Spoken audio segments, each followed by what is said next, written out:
Selamat datang di channel Gitar Plus bersama Intan.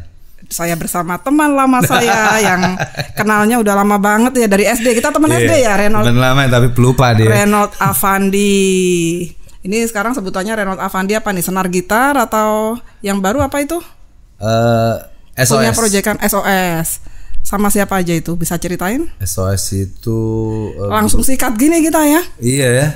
Iya nih. Iya. Grogi jangan-jangan nih. Kayak grogi nih. Iya, soalnya subscribernya banyakan dia. Apa nama akunmu? Nama RSG TV. RSG TV. Ini kan nggak taunya temen SD. Iya. Dulu kamu SD berapa sih? 7 apa 9? Apa itu? 11? 7. Kan awalnya sama-sama 7. Muridnya kebanyakan dipisah lah, jadi 7 dan 11. Kamu tetap di 7. Aku di 11. Nah sekarang apesnya aku nggak punya alma mater karena udah digabung lagi jadi 7. Jadi kalau dicari-cari SD angkasa 11 itu udah nggak ada. Udah nggak ada ya? Iya, jadi nggak jelas aku lulusan SD. Dulu harusnya ikut kamu. Iya. Di SD 7 selamat ada sekolahnya. Terus SMP-nya bareng lagi. SMP lupa lagi kalau bener SMP ini teman SMP tapi lupa lagi. Wah, gawat nih guys. Gawat nih guys. Bisa-bisanya lupa gitu loh sama ex gitarisnya Slang. Kebanyakan gitu. sih temennya anak musik semuanya, nggak tahu ya. Iya, gue nggak tahu kalau sebenarnya itu Gitar Plus itu yang punya lu. Nah dulu taunya kita taunya pas reuni. Gue punya temen tuh, dia punya Gitar Plus. Namanya Intan. Itu siapa yang bilang? Temen SD. Itu pada saat reuni. Siapa yang ngomong, lupa deh. Aku nggak datang ya reuninya ya. Ada justru di situ. Oh Fitri. Oh. Sorry deh. Halo Fitri. Ini bukan obrolan musisi nih ya. Obrolan ibu rumah tangga. Iya gitu, terus habis itu dikenalin. Padahal udah kenal nggak taunya udah langsung minta job. Masa sih waktu itu enggak ah? Iya, minta job langsung kan waktu itu gue ngeluarin album yang pertama yang apa itu Senar Gitar. Journey of Life ya. Iya, bagus-bagus tuh lagunya tuh, aku suka. Bahagia selalu. Itu. Terus apa lagi? Udah tahun berapa sih Bahagia itu? Selalu. Terus ada yang punya. Sudah ada yang punya. Ya, terus apa lagi? Ya? Ada beberapa tapi bagus-bagus itu lagunya. Satu lagu tuh ada. Dan itu membuat kita sempat tur beberapa kota ya. Iya, gue ditraktir tuh rumahnya. Gila nih emang. Handal nih. Jalannya kemana inget gak kamu? Kemana? Jakarta aja udah banyak. Bukan yang situ dulu. Kita kan ke Sumatera dulu. Medan, Sidikalang, Kabanjahe. Medannya kita enggak, kita ke Sidikalang, Kabanjahe sama satunya lagi apa ya? Kutacane, perbatasan sama Aceh Utara itu kan. Iya, panggungnya kecil, penontonnya selapangan penuh banget. Ini handal, gila. Padahal Slangers juga nggak taunya. Gue sampai bingung, kan nih gue album pertama nih. Terus dikasih panggung gede banget lagi. Ini ada yang nonton kagak ya? Gue bingung tuh. Iya. Nggak taunya begitu cek sound, buset udah rame aja. Iya, karena kalau di kota kecil kan ada bunyi apa rame sedikit, orang ngumpul semua kan. Wah, thank you. Iya, 3 kota tapi ditraktir langsung. Itu pengalaman seru ya. Ingat nggak di Kutacane kamu atau salah satu kru kita itu yang kamarnya AC-nya nggak nyala? Iya. Terus kan hotelnya hotel yang abrakadabra sekali, tapi katanya tuh the best in town kan. The best in town. Jadi kita lapor, ini kok AC-nya nggak nyala. Oh ya tunggu aja, kita pikir mau diperbaiki. Ternyata dibawain kipas angin. Ini pakai kipas angin aja. Seru ya. Balik dari Kutacane, rombongan mobil, terus yang depannya mobilnya gimana gitu sama motor, kita dikejar-kejar sama orang, inget nggak? Iya. Jalan terus kita seremnya di. Tapi yang di Kabanjahe kita nggak jadi main karena hujan deras banget. Iya, hujan deras banget. Tapi terus kamu inisiatif main di akustikan. Bareng sama, itu seru. Konser paling asik sih. Iya, meskipun penontonnya tidak sebanyak kalau di panggung, tapi mereka benar-benar yang loyal kan. Loyal banget. Dan tahu siapa kamu kan. Iya. Alhamdulillahnya begitu. Iya. Kalau nggak tahu kan siapa nih orang datang-datang kota gue nyanyi-nyanyi. Abis itu lanjut. Syukur nggak ditimpukin gue. Habis itu lanjut Jakarta Karawang. Itu sama Indra Ki. Iya. Gitulah tuh Intan tuh baiknya tuh, baru ketemu lah ya langsung ditraktir manggung. Banyak banget lagi manggung. Iya, Bogor, Karawang sama Bekasi kalau nggak salah. Bogor, Karawang, ya. Bekasi. Yang ribut kita di Karawang. Iya. Oh enggak, Cibinong, ya. Cibinong juga. Iya. Itu tahun berapa sih udah? Gila lupa ya, 2015 apa 14 ya? Sekitar tahun itulah, 2015-an lah. Terus setelah itu gimana kamu dengan senar gitarmu? Ya senar gitar itu kan sebenarnya kan apa ya, sign ke orang-orang bahwa I'm back, gue kembali nih gitu. Emang tadinya dari mana? Dari wah gue antah berantah deh mencari jati diri, proses itu yang udah ketemu belum? Sebenarnya yang ketemunya itu pohon jati. Ya enggak, sebenarnya itu kan sejak gua berhenti dari Cozy Republic, keluar dari Cozy Republic. Dari situ gue memang niat udah gue mau jalan sendiri aja. Nah, cuma pada saat itu untuk jalan sendiri itu gue merasa bahwa gue harus banyak berproses dulu sebelum gue berbuat sesuatu. Ya udah akhirnya berproses, main banyak dulu sama teman-teman, manggung segala macam, sampai gue pernah gantung gitar juga sih. Tahun berapa tuh? Ya itu 2007 ya, 2006, enggak 2009. Berarti sebelum ketemu aku itu. Ya. Jadi semenjak dari Cozy Republic, sempat gantung gitar dulu sebentar. Sambil bertapa cari wangsit, kira-kira gua mau ngapain nih gitu. Terus udah gitu, gue jalan. Di tahun 2014 lah kita reunian SD kan, ketemu di situ.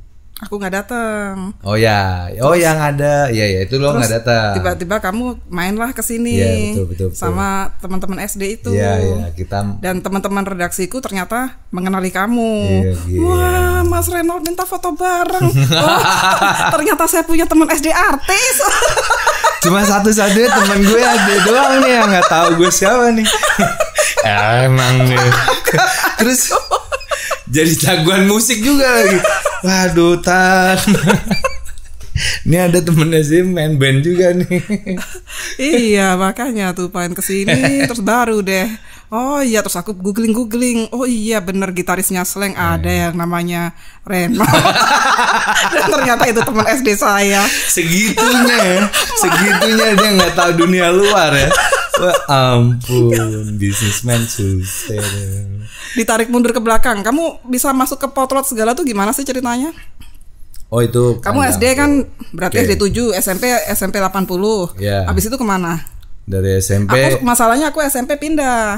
Kelas 2 SMP aku pindah ke Bandung. Oh iya, pindah ke Bandung ya. Ya. Jadi SMA itu gue dapat lagi di Halim. Oh, apa 42? 42. Ya. Nah, tapi karena waktu itu kok gue di Halim terus nih gitu kan. Jadi pergaulannya kurang luas. Terus teman-teman gue udah lo ke selatan aja. Terus teman-teman yang sesama dari SMP yang sama-sama masuk 42 itu pindah ke 70. Dari situ gue langsung ke 70. Dari situlah kenal beberapa teman-teman, langsung main musik lah. Teman-teman SMP-nya 70 loh yang SMA-nya 70 Bulungan. Ya. Udah gitu dari situ gue memang udah main musik kan sebenarnya dari SMP kan, main-main gitu. Nah dari SMA akhirnya SMA kasihkan ngeband. Tapi akhirnya dapat ijazah, thank you Pak. Lulus juga ya. Akhirnya walaupun nggak pernah sekolah. Ya terus udah deh. Dari situlah gue mulai ngeband serius tuh Tan. Ngeband serius. Band pertamanya apa, inget nggak? Itu band pertamanya itu gue ngeband sama, gue anggap guru kali, mentor ya. Nah itu dia namanya Coki. Itu dia gitarisnya Lemon Tea dan kemarin sempat sama Fos. Yang sama Ari Wahab ya.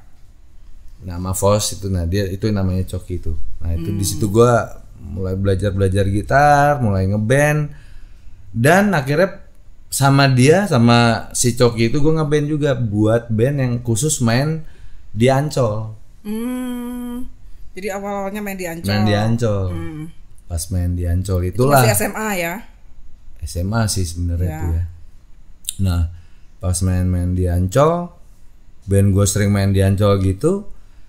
Ternyata ada Bim kakak nonton, datang ke acara itu rock. Tahun berapa? Wih, itu tahun jebot. Iya, maksudnya tapi 90-an. Jadi mereka dulu udah slang kan? Udah slang. Iya. Udah slang, dan dia dulu itu acara rock di Ancol tuh Pasar Seni itu terkenal kan. Apa namanya? Friday Rock Weekend gitu. Saturday Rock Weekend. Nah, terus gua kenal sama promotornya tuh yang inginin acaranya, Gode, masih ada tuh orang itu. Jadi Gode main nih gitu, dia sering gitu Tan. Main nih besok ya gitu. Ya udah gue main deh besok gitu. Bayarannya cepet ya. Cepet tahun berapa? 100.000 ya, tahun 90.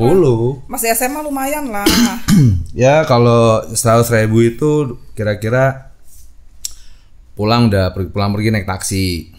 Udah gaya lah ya. Ya pulang pergi satu band naik taksi, udah dapet jajanan, udah dapet rokok, udah dapet vodka, Manson, Subaindah. Banyak banget lah itu. Wow, banyak. Naik taksi aja cuman 75 perak dulu gue itu. Masa masih semurah itu? Iya, beneran. Itu tahun berapa tahun ya? 90-an, 89 deh. Yang gue main-main di Ancol tuh 90. Ya kan? Yang dibawain lagu-lagu apa? Udah Ugly Kid Joe, udah lagu-lagu gitu. Rock 90s. Nah itu di Ancol berapa tahun? Nah itu sejak akhirnya gue diundang lah main ke Potlot. Yang undang siapa? Ya mereka itu. Main doang ke Potlot gitu. Terus pada saat itu anak Potlot lagi ada acara di Ancol. Opi jadi MC-nya. Oh lu besok main di acara gue ya gitu. Jadi gue disewa untuk main di acara, dan dia juga ada anak-anak Potlot pada main band. Di situ gue juga main. Gitu. Nah, di situ gue dipanggil Opi, tuh inget tuh gue panggilnya Encino Man. Wah, lo kayak Encino Man lo, atau feel. Itu udah main. Wah, akhirnya dari situlah gue diundang main ke Potlot. Main dong Potlot. Kamu hitungannya di Potlot termasuk yang muda atau sebaya dengan mereka? Ade-adean. Ade-adean. Ade-adean. Kan? Iya. Ade-adean banget. Yang sepantaran gue ade-adean. Masto aja itu lebih tua dari gue. Umurnya lebih banyakan dia toh. Pangeran Potlot nih gue panggil. So muda banget dia. Tapi alhamdulillah, jadi maksudnya gue mutusin dari SD SMP kenal gitar, terus mutusin main musik. Alhamdulillah dikasih jalannya benar gitu. Enggak ini, padahal memang untuk perjuangan gue untuk main musik susah dulu kan. Susahnya karena nggak direstui dari keluarga atau? Iya, memang gue beli bass itu sama bokap gue disuruh sekolah. Lah kamu mainnya bass apa gitar? Gue dulu main bass dulu awalnya. Oh, awalnya bass. Main bass, wow. Tapi kok ini ya, gue ngerasa kayaknya gitar lebih bisa banyak mengeksplor nada gitu. Dan gue kenal pertama kali alat musik kayak gitar dari karyawan bokap gue dulu di rumah. Nah, kakak gue yang pertama main band didukung sama bokap nyokap gue. Wah, punya alatnya kamarnya. Kok bisa yang kakak didukung lu kagak? Biasa nasib. Nasib ade kan dijajah. Apalagi gue anak nomor 3, dia kan nomor awal, nomor 1. Yang nomor 2 main band juga? Enggak, kedokteran. Sama itu suaminya Fitri. Oh gitu. Iya. Gitu. Terus berarti masuk Potlot itu tahun berapa tuh? Masih inget nggak? 90. Masih 90. Anak SMA pulang sekolah pakai baju seragam SMA main situ gitu? Oh, Goodbye SMA itu. Udah nggak selesai? Ya Goodbye SMA taunya dapat ijazah aja. Nyogok ya? Enggak, masuk juga. Cuman anak kepala sekolahnya gue pacarin dulu. Gitu, terus akhirnya pokoknya di situ masuk Potlot di situ mulai kenal sama anak-anak teman-teman di Potlot, mulai belajar, mulai bermusik sampai sekarang. Tapi langsung diterima ya, maksudnya langsung bisa membaur di situ, langsung merasa nyaman di situ. Bersyukur sih karena memang yang datang ke Potlot itu sebenarnya yang bertahan itu orang-orang yang pengen main musik, orang-orang yang punya tujuan, punya gitu. Passion di situ memang. Kalau yang kan ada yang datang sana khusus buat nongkrong, oke, boleh. Gitu, orang yang kepengen mabok, maksudnya orang yang mabok dari luar datang sini, dulu kan memang begitu aja kan. Ya tetap jadi temen, cuman teman-teman yang pengen yang datang ke sana untuk bermusik, untuk bergaul bermusik, jadi saudara, terus ya tetap ya akhirnya kayak Didit. Duluan siapa ada di situ? Renot apa Didit? Didit dulu. Kalau sama Bang Ezra duluan siapa? Duluan gua. Ezra itu datang setelah Potlot rame kan. Ezra datang dari Hawaii. Iya. Yang bahasa Indonesianya masih ini ya. Belepotan.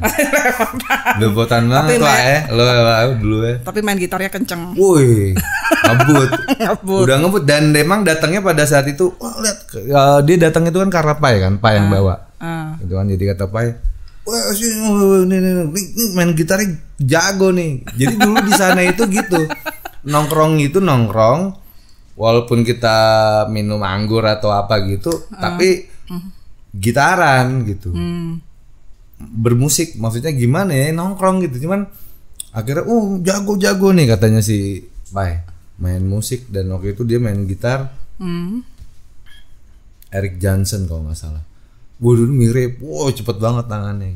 Langsung pada gitu semua. Oke, welcome Ezra di Potlot. Yang gitu-gitu tuh akhirnya ya bisa langsung bergaul gitu, langsung ngalir gitu. Punya koneksi di antara teman, maksudnya punya connect kan. Ya ntar siapa yang naksir aja. Ya naksir langsung dipinang ngeband, ngeband. Nah pada saat kamu di Potlot itu berarti kamu masih ngeband sama teman-temanmu yang di Ancol itu atau udah gabung sama mereka? Masih. Sama karena yang di Ancol. Masih, karena waktu itu kan penyanyi band yang di Ancol itu penyanyi itu dia juga penyiar di Radio Prambors. Gitu. Wan, apa kabar Wan? Namanya Iwan.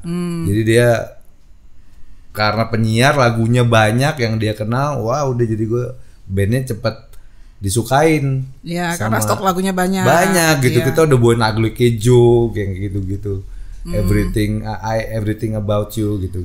So, udah deh, up to date lah lagunya. Nah iya, terus kalau kamu udah punya band nongkrong di situ, itu gimana ceritanya kok bisa masuk ke slang gitu? Ya jadi kan kalau di Potlot tuh sebenarnya kan masing-masing anak-anak itu kan bermusik ya, maksudnya punya project akhirnya. Gue dekat sama si ini, gue dekat sama itu, bikin project. Nah, kebetulan pada saat itu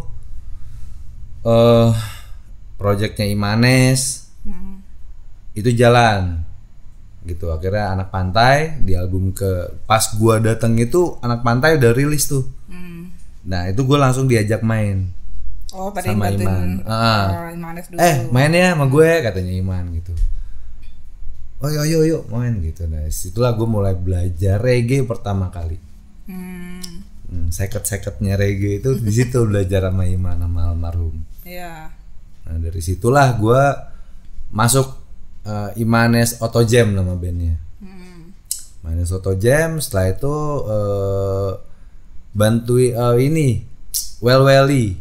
Well Welly, kita pernah ketemu tuh yang di Cibinong tuh. Iya. Well Welly kan dia bikin solo. Iya. Nah akhirnya Mas Bim ngajakin, kita garap albumnya Welly yuk.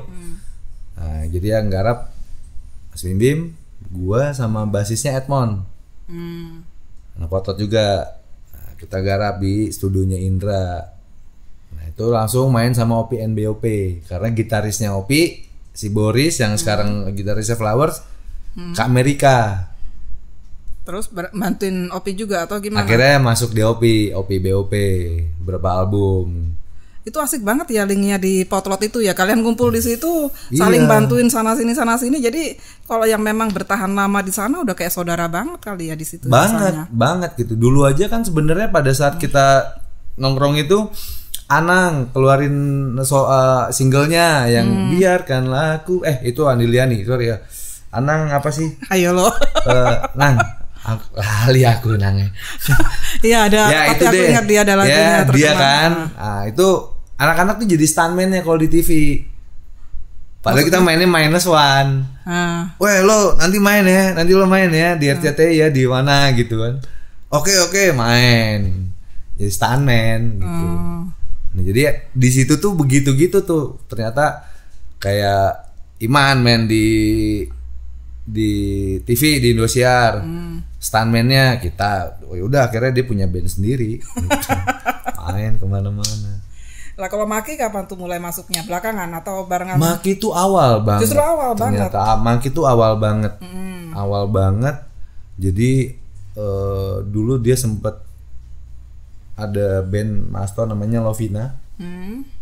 Lovina terus Maki itu datang ke Potlot, akhirnya dia sekolah ke Amerika kan. Nah pada saat dia ke Amerika, Potlot rame. Oh, gara-gara ada Bang Ezra masuk. Bukan. Gara-gara ada Ezra masuk. Pengen tahu Ezra. Terus Maki balik lagi. Dia pengen main musik lagi. Terus temen-temennya bilang, udah laki lah lo ini aja apa namanya kerja aja, karena Maki datang ke Potlot itu dasian. Wah kayak pekerja, kayak eksekutif muda. Terus udah pada saat itu Maki bikin band Ungu kan. Iya. Bikin band Ungu.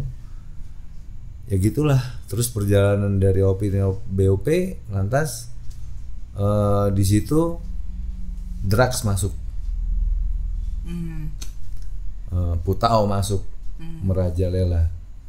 Gitu, dan itu yang ngebuat Potlot tuh jadi suasananya udah nggak kayak dulu jadinya ya. Mencar, berantakan. Pertemanannya jadi buyar. Kurang nyaman. Jadi buyar, terus pecah. Dan ternyata di situ Mas Bim Bim ngajakin untuk rekaman. Dia bilang kita rekaman yuk gitu, buat album solonya Kakak. Gitu. Nah ternyata pada saat itu gue nggak tahu kalau sebenarnya ada pemecatannya Slank gitu. Pemecatan itu nggak tahu gue sama sekali. Karena adik-adikan itu. Ya karena mungkin internal ya. Iya. Internal ya, dan pada saat itu kan memang kan intinya Slank itu kan memang punya Bim Bim gitu. Gitu loh. Bim Bim yang berjuang untuk Slank sampai dia minjem vokalisnya Masto Kakak. Tadi kan di satu band sama Lovina kan. Nah gitu dia, Tok gue pinjem ya Kakak ya, 2 album aja ntar gue balikin gitu. Gue rekaman, ditawarin rekaman dia gitu. Nah ditawarin rekaman, dari dapat tawaran rekaman itu dari linknya bokapnya Indra Ki. Gitu. Bokapnya Indra Ki dulu kan dia wartawan. Press kan, dia jurnalis lah bahasanya. Terus kenal sama Mas Budi Susastyo. Nah, Mas Budi itulah yang anak lo katanya punya band ya gitu. Nah, akhirnya rekaman. Dari situlah rekaman Slank mulai 1 sampai 5. Nah, tinggal pas di gue yang album ke-6 itu bilangnya tadinya untuk solonya kakak. Nggak tahu kalau ternyata itu buat Slank. Mungkin juga, tapi bisa jadi mungkin juga tadi memang awalnya bisa jadi itu untuk solonya kakak kali ya. Mungkin ya hati orang, siapa yang tahu. Yang dibawain lagu apa waktu rekaman? Ya lagu-lagunya Bim Bim yang baru. Yang akhirnya masuk di album ke-6. Masuk di album ke-6. Gitu. Terus setelah itu pas mau rilis barulah gue dikasih tahu. Besoknya rilis, malamnya dikasih tahu kalau yang kita kerjain ini sebenarnya album untuk Slank. album ke-6. Terus setelah tahu seperti itu rasanya gimana? Wah, gue ada di band besar nih gitu, atau biasa aja karena udah biasa bantu sana sini. Gue pada saat gue sebelum datang ke Potlot itu gue udah tahu kalau ada band rock, slang, ternyata ada slang, ada yang lain itu gue udah tahu. Gitu. Gue udah. Tapi pada saat gue menggantiin itu malah justru sebenarnya perasaan terberat gue adalah gue nggak mau jadi betrayer nih di antara teman-teman gue, karena memang gue melihat sosok-sosok yang lain itu adalah abang-abangan gue gitu. Gue banyak belajar dari dia. Mereka, ya. Gue belajar lagu Imanes pada saat gue diajakin Imanes untuk jadi gitaris di Auto Jam. Gue belajarnya sama Bongki, karena Bongki yang rekaman di situ gitu. Jadi gue melihat sosok-sosok mereka itu sosok abang-abangan gue yang memang, gue datang ke sini, yang mana mereka udah nempatin tempat itu duluan. Akhirnya gue ya harus bisa ngebawa diri bahwa dan gue memang lebih muda daripada mereka semua gitu. Akhirnya gue banyak belajar juga. Jadi begitu dibilang itu untuk album ke-6, kamu rasanya gimana waktu itu? Antara seneng atau wah jadi nggak enak nih? Atau nggak seneng sih. Hah? Nggak seneng sih. Nggak senengnya karena? Kalau gue nggak seneng karena sebenarnya ya itu tadi di Potlot itu pertemanannya luar biasa kuat loh. Banget gitu. Kuat banget gitu. Terus tiba-tiba ngambil seolah-olah ngambil posisi orang yang tadinya sudah ada di situ yang ternyata sebetulnya teman dekat gitu kan. Iya, jadi kayak orang yang juga gue pertanyakan, orang yang kayak apa itu orang yang selalu gue tanyain terus untuk belajar gitar, untuk gue pengen sampai apa yang nginep di rumah gue gitu. Itu yang penting gue ngikut lo deh gitu. Jadi waktu pada saat itu gue bingung gitu menempatkan dirinya, karena memang pada saat itu Potlot kan lagi nggak enak suasananya gara-gara drugs masuk. Lantas pecah. Gue bingung ke Potlot, yang tadinya rame, gue bisa ngobrol, bisa ke ini, bisa pokoknya gitu, jadi sepi kan. Ya lantas ya gimana ya rasanya kalau gitu kan, pasti ada sesuatu yang hilang. Ya. Gitu. Akhirnya kayak judul lagu ya, sesuatu yang iya gitu Tan. Jadi pada saat itu memang gak enak rasanya. Tapi sempat jalanin berapa lama di album slang itu? Album 6 aja. Iya, cuma satu album tapi dalam waktu berapa lama? Berapa, setahun atau 2 tahun? Setahun. Jalan juga, jalan. Gue sampai tur kemana-mana. Tur kemana-mana. Ingat nggak berapa kota segala macam gitu? Banyak sih ya. Banyak ya, karena waktu gue sebenarnya banyak yang skip sampai gue nggak pernah tahu, kalau baru tahu akhir-akhir ini kalau sebenarnya dulu kru gue itu yang bantuin ternyata Anda. Oh gitu. Iya. Masa dia nggak sadar waktu itu? Ya itulah namanya. Ya kalau gitu jangan salahin, aku nggak inget satu SD sama kamu. Itu kan aku lebih kecil SD. Orang belum tentu inget sama teman SD-nya. Kamu yang udah main, udah umur segitu main band, krunya siapa aja nggak inget gimana. Tapi kan dulu sober, gue kan enggak. Dulu gue minum anggur mulu tiap hari ya. Mungkin aja kalau gue lupa skip. Ya terus gitu. Zaman dulu kan gitu, maksudnya ya sempet tur kemana-mana. Iya. Dan pada saat gue sih secara bermusiknya mungkin menikmati secara bermusiknya ya. Gitu ya. Cuman sebenarnya banyak orang bilang yang beredar nih ya, sekalian nih gue mau meluruskan. Boleh. Banyak yang beredar bahwa dibilang gue nggak kuat mengikuti rock and rollnya, nggak kuat ngikutin auranya slang gitu. Ya ada Bim ada kakak segala macam, terus di panggung orang ribut segala macam. Buat gue itu nggak masalah. Gue enjoy dan gue mempertaruhkan nama gue di situ untuk main dengan slang gitu. Justru malah sebenarnya yang bermasalah itu sebenarnya bukan di gue ya. Jadi? Ya di drugs. Ya, karena di drugs membuat perilaku orang berubah, nggak sama atau gimana? Memang berubah. Ya. Memang bener-bener totally berubah, gitu loh. Misalnya gimana berubahnya? Ya gue sekamar sama Ivan aja gue berantem mulu, gara-gara drugs, gitu. Pak Haji sering sensi sama gue gitu. Ya itu dengan nikmat gitu. Padahal kita tuh di situ di Potlot yang mana mainnya bareng, kadang-kadang gue nggak pulang seminggu atau gue kadang-kadang bisa nginep di rumahnya anak-anak yang ada di situ. Gue nginep di rumah lo ya, tidur ya, gitu. Jadi sebenarnya kalau sensi dalam pergaulan sehari-hari sih di pertemanan di Potlot biasa gitu. Cuman ini beda rasanya karena memang drugs. Dan yang nggak drugs pada saat itu cuman gue doang. Iya, dari awal sampai akhirnya itu nggak pernah kena sama sekali kamu ya? Iya gitu. Itu gimana tuh caranya? Masa sekelilingmu semuanya ngedrugs, kamu nggak tergoda nyoba atau gimana gitu? Ya karena buat gue, karena buat gue memang yang ada ya udah enak gitu. Gue nggak perlu nyari lagi yang enak lagi. Dan itu gue tahu. Yang ada apa tuh maksudnya? Ya kayak yang udah ada di situ pada saat itu kan. Di situ ada anak-anak dapat minum aja udah seneng minum anggur tiap malam gonjreng-gonjreng, itu udah nikmat gitu loh. Karena yang kita cari di sana kan sebenarnya kan bermain musik. Yeah. Ngumpul banyak teman-teman sampai Jai Dimas di situ ngumpul. Jadi banyak dari teman-teman masing-masing bawa teman ke situ. Jadi di sana akhirnya yang nongkrong di situ itu kayak akhirnya video klip Slang pada saat album keberapa ya? Itu Jai yang buat. Terus dapat menang di BASF dulu kan ada BASF tuh kan. Slang berapa kali lagunya masuk BASF juga, BASF Award. Nah itu dari teman-teman yang memang ada di Potlot, yang memang mereka datang linknya, ternyata temennya ini bawa kesini rame. Jadi akhirnya ya kayak gitu, zaman drugs itu juga kan banyak yang datang kan. Gitu kayak Thomas juga sering kesana. Itu orang-orang yang selamat dari drugs tuh. Dan banyak juga teman-teman yang nggak selamat dari drugs gitu. Akhirnya dia terpaksa harus pergi duluan. Gitu.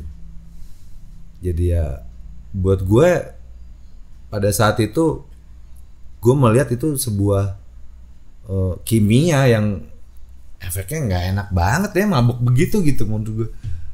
Terus itu yang membuat kamu, caranya juga, cara menggunakannya juga gue serem banget gitu kan. Ngelihat teman-teman nyuntik, gila lo ngelihat disuntik aja, lo ngelihat dia nih nyuntik, itu prosesnya serem gitu.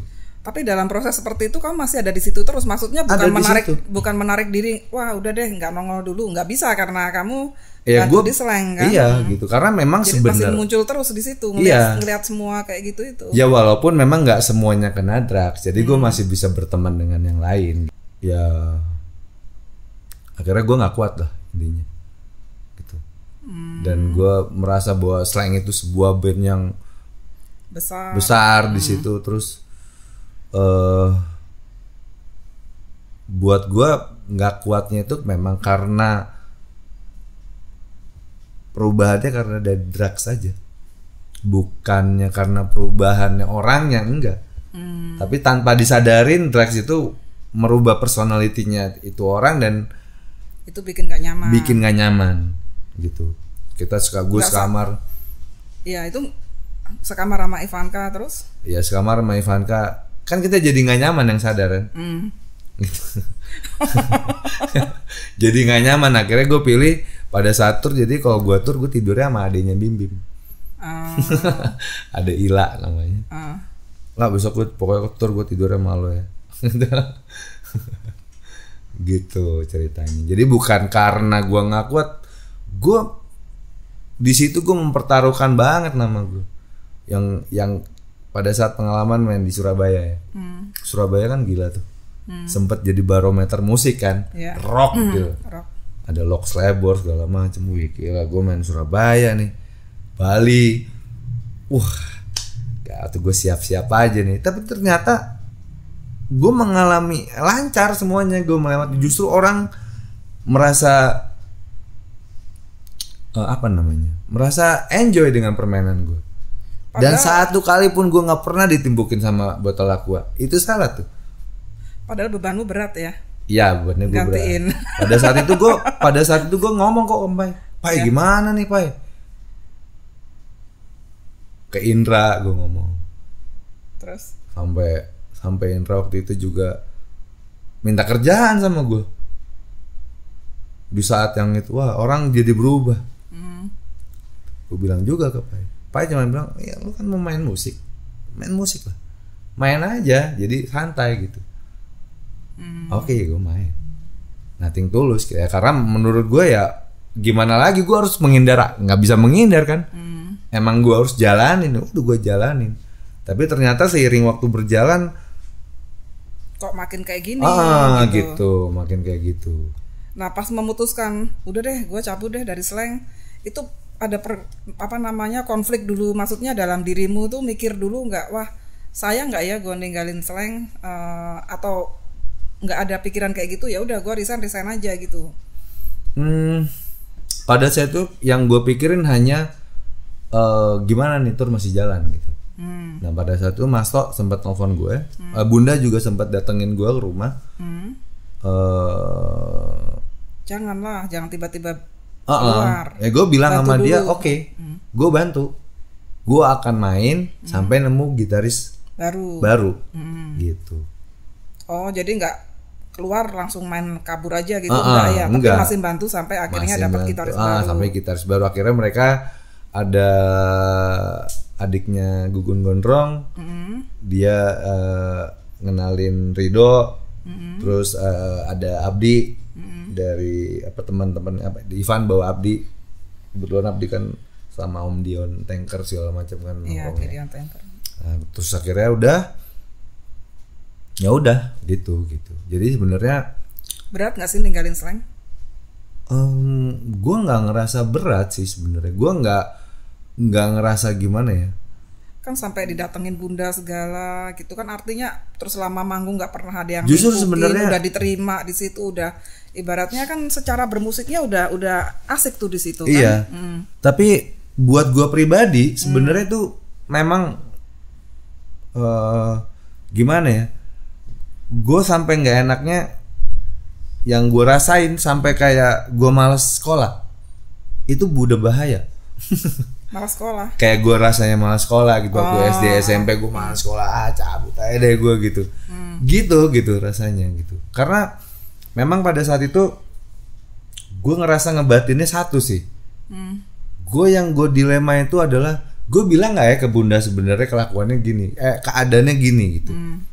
Gue nggak nyaman nih Bun, gara-gara begini gitu. Tapi ntar dikira tukang ngadu. Disangkanya gue tukang ngadu gitu. Maksud gue, oke, biarkan itu berjalan sealamiah mungkin ya. Akhirnya berjalan sealamiah mungkin kan. Gitu. Dan alhamdulillah Slank bisa keluar selamat dari drugs. Ya oke, itu udah part of the Slank. Nyesel part gak? Of the gue nggak nyesel dong. Buktinya gue bisa duduk di sini masih ketawa hahaha. Iya, bisa berkarya. Tapi dalam hatinya kan kita nggak tahu. Buat gue ada dalam sejarah itu udah sesuatu yang besar, sesuatu yang buat gue nggak perlu lagi mencari siapa diri gue, orang biar gue udah meninggalkan jejak. Yang penting jejak yang gue tinggalkan tuh baik. Terus gitu. Sekarang tinggal membuat jejak baru yang lebih baik. Iya gitu dong. Kan. Tapi kan setelah itu keluar cari-cari jati diri lagi. Oh, enggak, sebenarnya jati diri itu bukan di antara gua nggak mau main musik. Gitu. Di antara gua 94 itu kan pada saat gua 94 masuk Slank. Itu gua baru pertama kali punya anak. Baru punya anak pertama. Yang pertama. Nah, itulah gua punya istri orang Jepang. Gitu. Jadi anakmu tuh di mana sekarang? Thank you. Ada di sini. Oh, di sini. Waktu itu kan sempat di Jerman. Ya, sekolah di Jerman. Udah balik. Gitu. Jadi menurut gue nggak ada yang perlu disesalin gitu. Jadi cuman gue ada di part itu udah oke. Keputusan yang tepat lah ya. Iya, keputusan yang pas, dan maksud gue nggak ada yang perlu disesalin karena sampai detik ini mereka tetap jadi saudara-saudara gue juga, jadi teman. Masih berteman. Datang ke Potlot diterima. Bahkan terakhir gue bikin acara Bim Bim Talking Blues. Ya. Gitu kan. Ya maksudnya mereka tetap jadi saudara lah dalam bermusik. Karena musik kita jadi saudara. Iya. Gitu. Nah, terus dari Slank ke Cozy Republic itu lama atau 2006 baru gue buat. Berarti 2000 dari 9 berapa itu keluar dari Slank 9 berapa? 96, 94, 97 ya. 97. Tapi kan gue masih main sama Opi itu. Oh, masih main sama Masih main sama Opi. Kan gitarisnya Opi ke Amerika kan. Kok di kalau nongol di TV segala macam gue nggak lihat lu sih di Opi. Ada, cari aja video klipnya Opi. TV Junkie kayak gitu-gitu. Kebangetan nih punya teman artis gak kenal. Iya kacau nih. Dulu beli TV tahun berapa sih? Aduh, maafkan aku. Bingung gua. Taunya mau yang Sudahlah. Terus nah udah sama Cozy berapa lama tuh? Cozy Republic 2006. Nah, berapa tahun? Itu gua dan itu eksekutif produser album pertamanya tuh Ivanka. Oh gitu. Iya, jadi tetap aja kita berteman. Tetap aja kita, oh gue ada project nih, lo mau nggak gitu? Ayo yuk. Ya, Ivanka lah jadi produser, eksekutif produsernya tuh album pertama, yang single pertama gue yang buat tuh Hitam Putih. Gitu. Habis itu sempat berapa album? Rekaman 2 album. Gue keluar. Kenapa keluar lagi? Kok kayaknya nggak bertahan di band gitu sih kamu? Gitu kali, seniman gitu kali, apa gimana ya? Enggak juga. Enggak itu kali ya? Banyak juga yang dari awal sampai sekarang di band yang sama, belasan tahun, 30 tahun. Gak apa-apa, itu terminal gue. Kalau terminal udah beres, gue balik lagi ke terminal yang lain. Jadi menurut gue dari 2006 Cozy Republic kelar 2 album, terus gue buat solo deh. Tapi kan lama itu. Kalau Cozy Republic 2 album kan 2016 sama satunya 2000 berapa? 2006 sama 2000 berapa? Kan gue tetap masih ngeluarin, ada gue beberapa setelah itu kan gue masih ngeluarin lagu-lagu single-single. Berpromo sendiri, jalanin sendiri. Kalau yang senar gitar tuh kan 2014 kan. Jadi nah itu setelah, jadi gue sempet 2 tahun tuh sempet sama Maso bikin kerjaan gitu. Jadi gue penasaran mau nanya, kenapa sih Maso dibilang Pangeran Potlot? Itu ya sebutannya dari kamu doang atau gimana tuh? Tapi jadi terkenal, viral ya, Pangeran Potlot ya. Gawat sama Pangeran Potlot. Karena emang udah kayak pangeran di sana. Maksudnya kayak pangerannya tuh dari sisi sebelah apanya? Apa sisi apanya? Sisi kelakuannya, attitude-nya udah kayak pangeran. Enggak tuh, ini aja gue ledek-ledekan. Karena dia juga kan ya satu-satunya yang masih berjiwa muda ya Mas To doang yang dipotot. Oh gitu. Wah, emang pangeran susah nih gitu. Idenya gila-gila gitu kalau udah sama dia. Nah itu sempat sama Mas To sempat bikin apa itu? Gue sempat bikin ini apa namanya, apa tuh ya, software house. Di tahun 2014 itu gue buat sama Mas To, adiknya kakak, kakaknya kakak Mas Koko, terus bertiga tuh kita bikin Media Hati. Jadi gue bikin aplikasi untuk Android dan iPhone. Itu aplikasi apa sih itu? Musik. Media Hati? Musik. Jadi bisa apa tuh dari aplikasi itu? Jadi pada saat itu kita bikin beberapa aplikasi, aplikasi musik, dan kita jual ke Indosat. Jualin aplikasi itu. Laku nggak? Laku. Kaya dong kalau laku jual aplikasi. Ada masanya kita banyak duit pada itu. Pas banyak duit kamu nggak kenal aku, nggak mau kenal aku. Sekarang juga banyak duit, gue kenal dia. Oh sekarang banyak duit. Boleh di nanti abis dari sini. Enggak. Intan tuh temen gawat dia. Kadang gue ada beras saya di telepon, "Oh, beras lo masih ada nggak?" Gawat dia, teman satu-satu yang masih. Mana ada. Mana nomor rekening lo sini? Gitu. Mana ada, karang. Iya gitu Tan. Lanjut terus gimana tadi? Ya udah akhirnya kelar lah dari situ ya tetap aja bermusik. Dari Kozi keluarnya kenapa sih? Yang keluar aja emang gue merasa bahwa udah jenuh, udah nggak satu visi atau ada nggak cocok sama personil lain atau kenapa itu? Ya pokoknya keluar lah gitu dan gue merasa bahwa oke, bikin lagi gitu. Tapi sudah mencatatkan sejarah juga di situ. Iya kan? Udah 2 album Kozi dan itu masa-masa jayanya kan. Iya.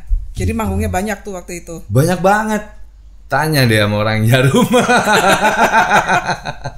Kozi Republic tuh terkenal tuh bisa naik itu gara-gara kedekatan gua sama Andre Indrawan, Mas Tio, Pak Diop tuh. Pak Diop dulu di Bandung sempat ngasih kerjaan. Gitu. Jadi Kozi itu sebelum punya album, tapi memang gawat sih. Pada saat itu satu band reggae yang keluar juga barengan sama Stephen Coconut Trees.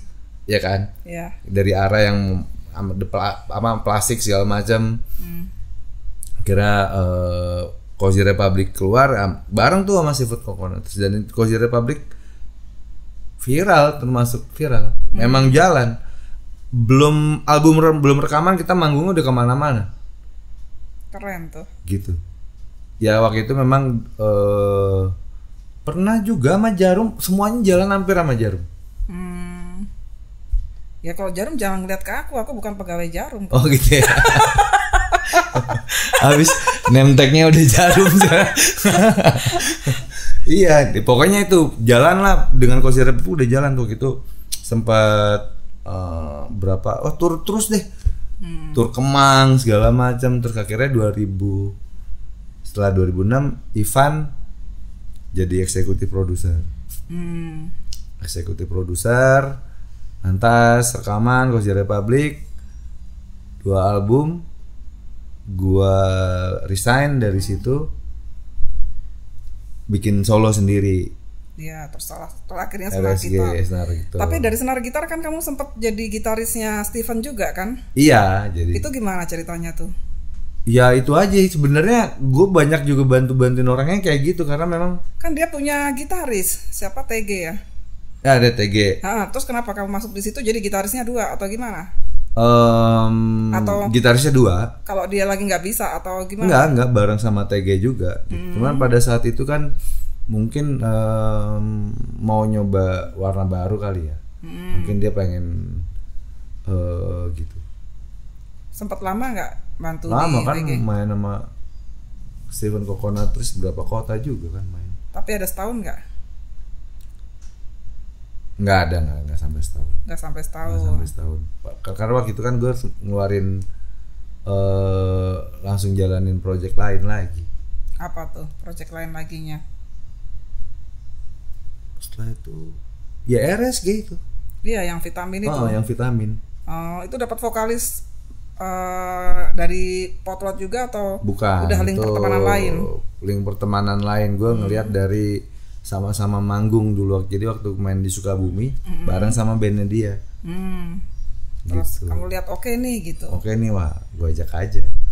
Nyanyi yuk gitu. Sempet jalan juga. Sempet jalan satu lagu single itu. Terus sekarang gue lagi bikin SOS. Itu sama Damon, Masto, Gorga, terus satu lagi kayaknya ada ceweknya ya. Ada Jojo. Oh ya Jojo. Sama Ziko. Itu udah proyekannya bikin lagu atau cover bikin aja? Lagu. Atau udah sejauh apa? Bikin sekarang? Bikin lagu. Kita udah mau rilis nih. Jadi baru lagi mixing single mastering. Atau album? Mini album kayaknya. Mini album berapa lagu berarti? 5 lah. Ya sebenarnya lagu mah udah banyak kan. Lagu udah banyak, cuman yang kita mau ombakin dulu ada 2 lagu nih. Kita ada 2 lagu yang kita mau keluarin. Kebetulan juga ini kita dibantuin apa? Kita bawa Kota Jember. Maksudnya? Jadi kita buat lagu ini untuk Kota Jember nih. Kok kenapa Jember yang dipilih? Jauh kan? Tunggu di vlog selanjutnya di RSG TV. Iya, jadi itu masih kita belum iniin gitu. Jadi masih dibikinin kita lagi bikinin ngombaknya lah. Buat ngombaknya, tapi kan itu terbentuknya kapan sih? Terbentuknya pandemi ini ya? Pandemi ini. Berarti pandemi kalian masih suka ngumpul-ngumpul atau hanya WhatsAppan atau gimana? Pandemi yang masih ngumpul sama teman-teman Potlot. Itu teman-teman yang awalnya kita Zoom meetingan. Zoom meetingan. Zoom meetingan terus gitu. Terus kita janjian. Siapa aja tuh yang masih suka Zoom meetingan? Masto, Gorga, semuanya, Damon. Kira kita ketemuan lah, ini yuk, main ke rumah. Main ke rumah kita bikin lagu. Ya udah jadiin ya, gitu. Itu tahun baru kemarin. Baru SOS itu baru berapa bulan kok. Oh gitu. Baru 2 bulan kurang malah. Terus rencana mau rilisnya kapan? Mau rilisnya sih rencananya Maret. Rencana Maret. Bulan depan dong. Ya jadi kita mau trip dulu. Mau sambil trip. Jadi ini untuk ngelarin mini album. Ini kan 2 lagu kita udah ada. Untuk rekaman yang selanjutnya untuk di mini album. Itu kita mau road trip. Road trip kemana? Road trip kita bawa alat sendiri. Terus kita jalan aja Jawa nih. Emang udah boleh bikin acara musik-musik gitu? Enggak. Jadi kita nggak bikin acara musik dan kita nggak bikin keramaian. Kita hanya nanti kita mampir di satu tempat, gitu, bikin lagu. Gitu. Jadi bukan manggung. Vlog, kita bikin kontennya untuk kita bikinin kontennya. Bukan manggung, bikin lagu. Bikin lagu. Jadi berenam ini SOS jalan untuk bikin lagu. Itu gimana sih? Menangkap nada-nadanya di luar, bukan di dalam studio. Iya, maksudnya kan sempet karena pandemi ini kan lama ya. Iya benar. Kalian membangkitkan moodnya lagi gimana sih untuk ayo jangan diam aja, yuk kita tetap berkarya, yuk kita bikin ini bikin itu. Itu pemicunya apa? Gara-gara Zoom meeting itu atau gara-gara main di rumah ngejam terus ngerasa klik atau gimana? Sebenarnya sih pemicunya sih memang gua rasa masing-masing orang udah jenuh kali ya. Udah nggak bisa diem aja gitu. Kayak kan sebelumnya kan Damon juga ngeluarin singlenya, solonya dia. Terus Masto dengan Kidnap Katrina gitu kan. Lantas bermusik itu kan bisa ada dari kita ngumpul bareng klik gitu kan. Iya. Terus ngumpul jadilah satu wacana gitu. Ya udah kita tambahin yuk. Kita bikin proyekan aja gitu. Begini dikonsepin. Akhirnya konsep itu alhamdulillah juga ada yang minang. Siapa gitu. tuh? Ada satu produk di Jember. Oh, makanya lagunya tentang Jember. Lagunya sih bukan tentang Jember sih. Lagunya sebenarnya yang kita buat ini kita bicara tentang yang positif aja sih sebenarnya. Yang membangkitkan gairah dan kecintaan terhadap tanah air. Sedap. Lo harus Tan. Iya. Makin chaos nih Tan kalau kita nggak cinta sama tanah air, makin chaos kayak ntar nih. Gitu. Iya, jadi ya gue cuma bisa sama anak-anak. Oke ya Nyot ya. Nih lagu gue yang pertama yaitu liriknya gue yang buat ceritanya. Terus yang lagu yang kedua vokalisnya yang bikin lirik. Wah oke, sip. Wah ini benar-benar tim yang cekatan karena memang udah pada haus berkarya juga, kan? Udah jam terbang tinggi juga. Iya, Damon juga gawat juga itu. Iya, kalau masih dapatnya anak-anak baru ya lama kan? Iya, terus kita rekaman di SSR School of Sound Recording.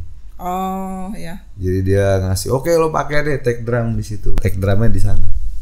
Di School of Sound Recording. Lantas sekarang kita udah 2 lagu yang mau lagi mixing mastering. Terus nanti kita jalan, insya Allah lancar, nggak ada kendala, ngeluarin mini album. Itu targetnya kapan tuh keluar mini albumnya? Ya dalam waktu bulan-bulan depan lah, dalam 1-2 bulan inilah. Gitu. April lah ya. Kalau Maret kan udah tinggal berapa hari juga udah Maret kan. Bener, berapa hari lagi Maret. Belum jalan-jalan Mak, jalan-jalannya. Kita rencana pengennya sih gitu. Jadi kita pengen mobile, bawa alat, udah deh kita aja gitu. Jalan gitu. Kita aja tuh pakai kru nggak sih? Ini beneran, ini rekaman ini nggak pakai kru loh kita. Gitu. Jadi ya yang lo bilang itu. Apa tuh? Harus tetap waras. Harus ngejaga waras kan. Nah, caramu menjaga kewarasan dengan nikah lagi gitu. Oh iya, masing-masing sibuk, masing-masing orang aja. Kalau emang kuat nikah mulu ya nikah aja terus tahun. Kalau ada yang mau. Enggak kan, gue juga udah lama sendiri. Iya, tahu udah gitu lama sendiri. Dan aku kagum loh sama kamu, Nord. Karena kamu punya anak 2 kan, kamu yang urusin sendiri semua kan sebagai single parent. Nganter anak sekolah, ngurusin makannya. Kalau lihat di Instagramnya lo, dan dari cerita-ceritamu lo ya kan, pelihara kucing, ngurus bareng-bareng sama anak. Pelihara kucing itu gue kesepian sebenarnya karena gue belum punya istri lagi sama anak. Sekarang udah nggak pelihara kucing. Tapi kan anaknya yang besar udah balik. Udah. Tapi udah nggak tinggal serumah atau masih? Udah, sekarang sama ibunya. Karena gitu. Cewek lebih dekat sama cewek. Gitu, terus udah kerja. Bentar lagi punya mantu nih. Amin. Udah umur-umuran begitu kan? 25 nih masih. Iya kan? Kalau yang kecil umur berapa? 15. Oh, yang paling kecil? Bukan, yang tengahnya. Oh, yang nomor 2. Yang nomor 2 itu 16 tahun lah. Masih sedekat dulu nggak sama kamu?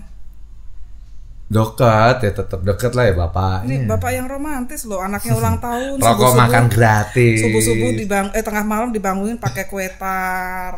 Terus anaknya juga sangat memuja bapaknya. Papaku ganteng lah, yang papa paling baik sedunia lah.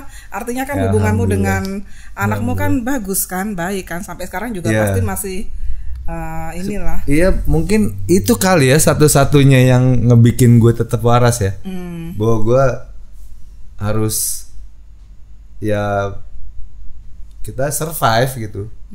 Gimana caranya survive ya, sebagai seorang, kebetulan gue main musik, main gitar ya dengan cara gue aja. Main musik. Gitu. Oh, yang paling kecil umur berapa bulan itu? Dia masuk 3 bulan. 3 bulan. Cowok apa cewek sih? Cewek lagi kan. Lah, cewek semua. Dan semuanya pada jatuh cinta sama bapaknya kayaknya nih. Gawat nih. Iya, jadinya sekarang 3 bulan. Dan itu menurut gue sih sebenarnya malah balik lagi sih, yang ngebuat gue waras malah gue bilang, oh berarti gue disuruh hidup sehat nih.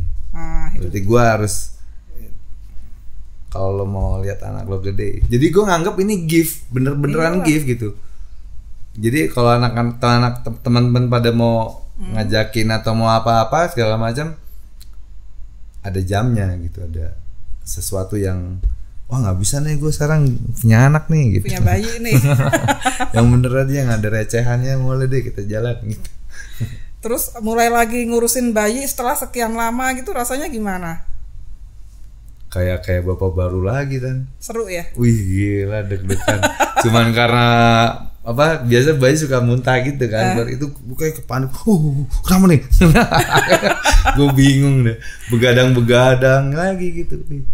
Nah, kalau balik lagi nih musik nih. Kalau kamu mandang musik itu gimana sih? Karena kamu main musik kan dari masih dulu, umur berapa kamu berarti mulai main musik? SMP ya? Ya, kalau seriusnya SMA ya, berarti ya. SMA. Ingat nggak dulu kenapa kok milihnya gitar? Terus kenapa pertama kali belajar gitar tuh yang kamu bawain lagu apa gitu inget nggak? Oke. Pertama kali gue ingat banget, lagu yang pertama kali gue pelajarin itu lagu Raffi Kaduri. Buset deh, sekalinya main langsung Raffi Kaduri, kirain Bintang Kecil. Karena kagak. Karena dulu gue belajar gitar itu dari abang karyawan bokap, dan lu banyak orang Medan, gitu. Karyawan bokap tuh hobinya tuh gonceng-goncengan gitar. Gue tuh diajarin sama dia. Dan pertama kali gue belajar gitar itu yang itu, jangan kau terluka nanti. Itu Raffi Kaduri. Iya, itu lagu itu. Padahal masih SD, SMP. Iya, nyanyi aja. Padahal masih blepot. Berarti akustikan gitarnya awalnya. Akustikan. Habis akustik lari ke bass dulu. Nah pas pada saat main band itu gue main bass. Terus balik lagi ke gitar tapi elektrik. Oh gitu. Udah deh gue main gitar aja deh gitu. Main gitar lah gue sampai sekarang. Belajar pertama lagunya langsung Rafika Duri ya. Tapi langsung ketahuan juga kan umurnya kan, kalau yang anak-anak sekarang entah tahu entah enggak tuh. Anak-anak sekarang udah Ed Sheeran segala macam. Tapi anakku tahu Pampers loh. Oh tahu ya? Good. Berarti bokap nyokapnya benar ngajarinnya. Bukan bokap nyokapnya, YouTube-nya itu yang bikin dia bisa tahu segala rupa. Tapi aneh juga ya. Masih suka Pampers ya. Dan kemarin si keyboardisnya juga ya berarti buku. Keyboardisnya datang belanja di tokonya dia bahagia banget karena ini yang gue dengerin selama ini keyboardisnya. Kasih diskon spesial nggak? Nggak tahu lah urusan dia itu Pak. Udah ngefans kan soalnya kan idola. Agak ajaib dia Black Brothers saja dia suka. Buset. Gak dong 2.000 pasti dia tahu deh. Nggak tahu. Beatles dia suka, Kus Plus dia suka. Ya kayak gitu-gitu. Semua kan kalau anak sekarang kan referensinya banyak ya. Apa maksudnya? Asal dia rajin ngobok-ngobok YouTube aja dia bisa dengerin musik yang segala rupa. Nah, kalau kamu dulu referensi musiknya dari mana tuh? Kalau zaman dulu kan belum ada YouTube, belum ada sosial media. Apa cuma dari teman-teman potlot aja atau dari mana? Ya memang satu-satunya dari teman potlot, dari teman-teman, dari pergaulan. Yang tadinya gue nongkrong belum kenal teman-teman luas, baru nongkrong di antara sebatas temen nongkrong rumahan atau apa, musiknya masih dengerin kayak Sepultura, Metallica, Van Halen, bla bla bla. Terus mulai nongkrong bareng anak-anak potlot, kenal ini kenal itu ya. Dan satu-satunya yang ngebuat gue banyak perbendaharaan musiknya begitu gue nikah sama orang Jepang. Sama ibunya anak-anak gue yang pertama. Karena di situ dia itu jurnalis dan dia jurnalis musik juga. Gitu. Dan dia dulu kerjaannya tuh kayak ada Waljina, ada Rhoma Irama, artis-artis. Iya, dan dia bawa Tokyo Ska Paradise juga datang main ke Indonesia. Gitu. Jadi gue tahu tuh akhirnya kenal lah, bisa datang ke rumahnya Mas Iwan Fals karena terus dia dekat sama komunitas WS Rendra yang di Depok, itu gue bisa kenal dari situ, kenal Saung Jabu, kenal macam-macam sampai ke gawatan dia lebih. Iya, gue sampai kenal di Bulungan Anto Baret. Dia duluan udah nongkrong duluan deh. Gue bilang, iya kamu harus datang ke Bulung. Dia loh, dia gue banyak wawasan sampai musik juga. Dan akhirnya di Cozy Republic itu kenapa bisa jalan? Gue bisa nembusin sampai H&M. Bukan HMM ya. Bukan H&M HN apa ya? Kalau udah ada toko musik HNV. HNV gitu. Nah itu gue bisa tembusin. Maksudnya bisa SNV bisa kejual di situ, di Singapura, Jepang, sampai ada masuk ke situ. Dan itu karena dulu gue linknya bisa sampai ke sana lah gitu. Tapi sebetulnya keluarga bukan musisi kan? Atau keluarga musisi juga? Kakak doang itu yang main musik kan? Atau orang tua memang ada turunan main musik segala? Iya. Kakek gue itu tante gue, anak kakek gue, terus tante gue tuh juga dia main piano. Dia jadi guru besar di Yamaha dulu dan sampai ke Jepang. Nah gue dihadiahin diwarisin 1 biola sama opa gue. Bisa nggak mainnya? Nggak bisa karena biolanya udah tua banget. Dan itu sampai sekarang masih bingung ya gue ya, karena menurut opa gue itu dikasih pada saat memang opa gue jadi bupati di Jambi. Jadi dulu dia dekat sama Belanda, dikasih biola. Pada saat biolanya itu ada sama gue, itu Stradivarius. Beneran ada tulisan Stradivarius dan ini masih wallahu alam. Asli apa enggak? Sampai sekarang masih ada? Masih ada dan masih itu dipegang sama udah beneran gila kan, udah sampai tempatnya, boxnya itu udah bener-bener kayak old school banget, udah kayak saking tuanya ya. Saking tuanya. Dan itu tulisan Stradivarius. Gue bilang, lo nggak tahu ini, pada gue bilang sama saudara-saudara gue, ini kalau beneran Stradivarius ini gila loh nih, gue bilang. Ini Stradivarius cuma ngeluarin biola ini hanya berapa biji. Yeah. Dan ada tulisan Stradivarius. Gue bilang ini disimpan aja. Someday nih kita bisa kaya dari ini. Loh iya. Kalau memang itu benar. Kalau benar ya, kalau asli ya. Iya. Kalau memang itu benar dan itu asli, opa gue berarti meninggalkan satu warisan gede. Iya. Gitu. Ya berarti tapi memang kamu dari keluarga yang senang musik lah, musisi lah. Jadi artinya darahnya dari mana tuh nggak jauh-jauh kan? Iya. Jadi memang awalnya dari opa gue dulu sampai tante gue dulu. Tante gue itu dia ngajar di Yamaha Gatot Subroto zaman dulu ya, zaman dulu banget. Sampai dia ke Jepang jadi dutanya Yamaha di Jepang. Sekarang dia ngajar di rumahan, ngajar anak-anak, punya sekolah sendiri di sekolah di rumahnya sebagai guru piano.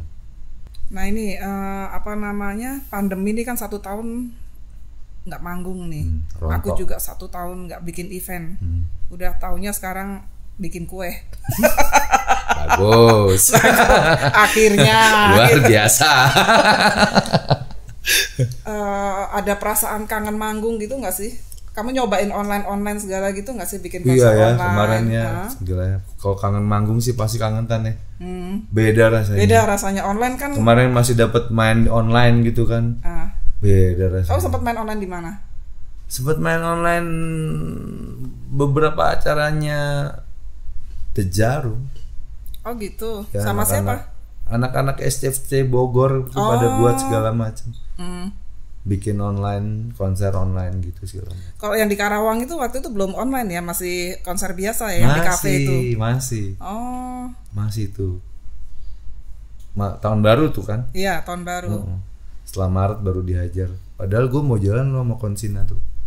Sama ada satu produk mau jalan, kita mau jalan tur. Ini yang sekarang kita mau jalanin ke Jember ini konsepnya kayak gitu. Dulu udah mau jalan karena satu produk itu dia produk live outdoor untuk outdoor segala macam. Udah sempat mau jalan dan sempat udah oke, pilih kotanya. Terus kita udah sempat mempromosikan acara itu di acara terakhir di acara JCC. Abis itu udah mulai pandemi, itu udah mulai khawatir tuh. Nah ini terakhir, kalau menurutmu untuk bisa bertahan di musik tuh harus gimana sih? Kan kamu sekian lama tuh, dari tahun berapa sampai sekarang main musik terus, meskipun ganti-ganti band, meskipun bikin proyekan ini, proyekan itu. Kalau menurutmu harus seperti apa sih kalau biar bisa bertahan hidup di band dan hidup dari di musik dan hidup dari musiknya itu? Kalau cuma sekedar main-main hobi ya kita bisa sampai kapanpun gitu. Sebenarnya ya itu tadi ya. Jadi kalau menurutmu lah. Kalau menurut gue gitu ya. Kalau kita memang mau main musik, jangan untuk cari makan gitu. Jadi lo bisa bertahan. Karena memang musik itu adalah, music is your life. Walaupun gue punya side job, jualan nasi kuning di rumah entah apa gitu, tetap musik. Jadi musik itu ya memang it's my life. It's my life. Jadi jangan cari makan dari musik. Iya. Artinya kamu mau musik bilang itu nggak bisa cari makan dari musik? Enggak, karena kalau cari makan dari musik pasti bisa. Bisa. Karena sebenarnya sesuatu yang kita jalani dengan konsen, dengan fokus akan ada hasilnya, entah apa itu. Tapi jangan itu tujuan utamanya, mungkin gitu. Iya, jadi jangan lo main musik. Itulah membedakan musisi tulen atau bukan musisi tulen. Gitu. Kalau musisi tulen ya tetap aja mau bagaimana dia lagi boker juga tetap aja dia main musik pikirannya gitu. Emang dia pemain musik. Kalau yang KW? Kalau yang KW kan pandemi dia nggak main musik, nggak ngeluarin karya gitu, nggak bikin apa kayak walaupun kecil kita buat gitu, tapi itu bentuk dari karya yang sebenarnya teman-teman kan banyak banget. Ya itu yang harus kita hargain tuh, karena mereka berkarya di saat pandemi, nggak kenal pandemi, dia karya buat aja. Karena inspirasi itu nggak kenal kondisi kan datang kan. Ya, pada saat kita senang, sedih, apapun, pada saat pandemi aja alhamdulillah gue masih bisa bikin lagu bareng anak-anak, mau ngeluarin malah karyanya. Sebenarnya permasalahannya bukan di pandeminya. Jadi permasalahannya adalah seberapa besar lo